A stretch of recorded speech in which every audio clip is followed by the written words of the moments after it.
Bienvenue dans un nouvel épisode du podcast L'Art de la Paix, le podcast qui donne la parole aux artistes engagés, à celles et ceux qui, par leur art, construisent des ponts et éveillent les consciences. Aujourd'hui, nous avons l'honneur d'accueillir une femme dont la parole dérange, bouscule et répare, Teliwel Diallo. Teliwel est militante contre l'excision, autrice d'un livre et d'une pièce de théâtre. Née en Guinée, elle a transformé l'horreur de la mutilation en un combat sans relâche. Elle signe la pièce En travers de la gorge, un texte bouleversant inspiré de son parcours, mis en voix par plusieurs comédiennes. Entre violence intime, silence imposé et lutte collective, Teliwel crée une œuvre à la fois politique, poétique et profondément humaine. Bienvenue Teliwel Diallo. Merci. Qu'est-ce qui t'a poussé à ne plus te taire, à devenir militante contre l'excision? Alors, c'est lors d'une campagne de sensibilisation lorsque j'avais 16 ans que j'ai été sensibilisée aussi à la question des mutilations génitales féminines, donc l'excision. À l'époque, je ne savais rien de l'excision et une association s'était présentée dans mon école et nous a parlé de leur activité et des conséquences liées à l'excision. Depuis ce jour-là, j'ai décidé de faire partie de l'association et de me servir de ma voix comme outil de sensibilisation et de militer contre l'excision parce que j'ai moi-même été excisée à 2 reprises, à l'âge de 8 ans ainsi qu'à l'âge de 12 ans. C'était pour moi un moyen d'extérioriser tout ce que j'avais enfui en moi depuis autant d'années. Et donc c'était autant pour moi que pour les autres petites filles qui risquaient d'être excisées. Qu'est-ce que l'art t'offre que les simples mots militants ne suffisent plus à dire? Alors,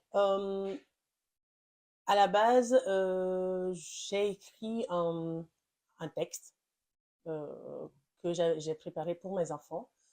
Je me suis dit que mes enfants, en grandissant, à un moment donné, il faudrait que je puisse leur expliquer mon parcours et ma vie en tant que femme excisée, parce que je pense que je n'aurais pas les mots pour pouvoir les expliquer oralement. Donc, j'ai mis ça sur papier.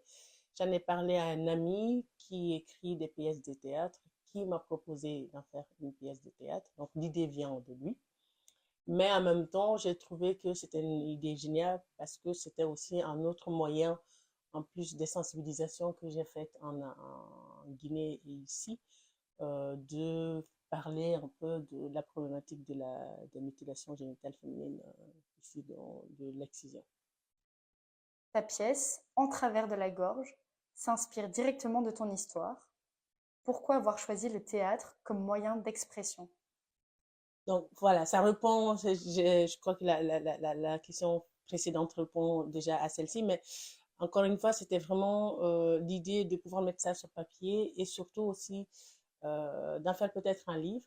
Euh, mais je me suis dit, si le théâtre que mon ami m'a proposé, la pièce de théâtre, pouvait aussi un moyen de sensibilisation pour ne pas allier théâtre et livre. Et donc voilà, ici, la pièce de théâtre sortira peut-être, parce que c'est pas encore sûr à 100%, en 2027. Et pour moi, c'est un moyen en plus de sensibilisation et des interviews que j'ai déjà données pour sensibiliser.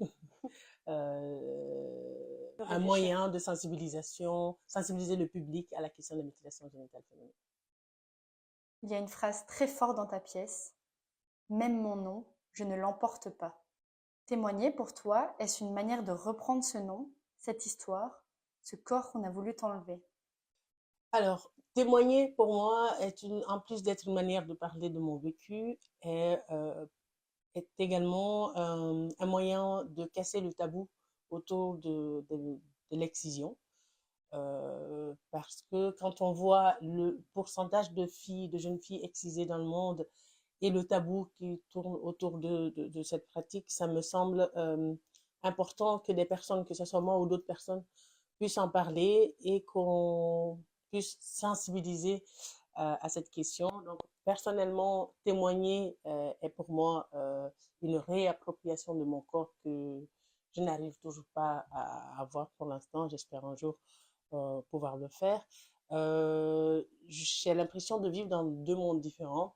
Un monde idéaliste où, dans lequel je suis une femme non excisée qui jouit pleinement de tout son corps, et l'autre monde, malheureusement, où je sens un manque d'une partie de mon corps que je n'arrive pas à me réapproprier. Pour moi, on m'a volé vraiment une partie de mon corps.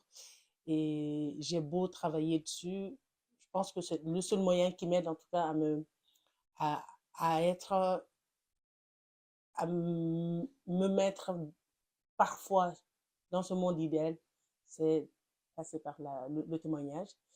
Et ça ouvre le débat sur l'excision, et ça montre aussi les effets néfastes que ça peut avoir tant au niveau physique que psychologique sur les jeunes filles ou les femmes qui subissent l'excision. Merci infiniment, Teliwell, d'avoir partagé avec nous ton parcours. Merci pour ce témoignage puissant et pour ce combat que tu portes avec tant de courage. Ton engagement est une source d'inspiration et un appel à la conscience collective. On se retrouve très vite pour un nouvel épisode de l'Art de la paix, le podcast des artistes qui résistent en créant. À bientôt!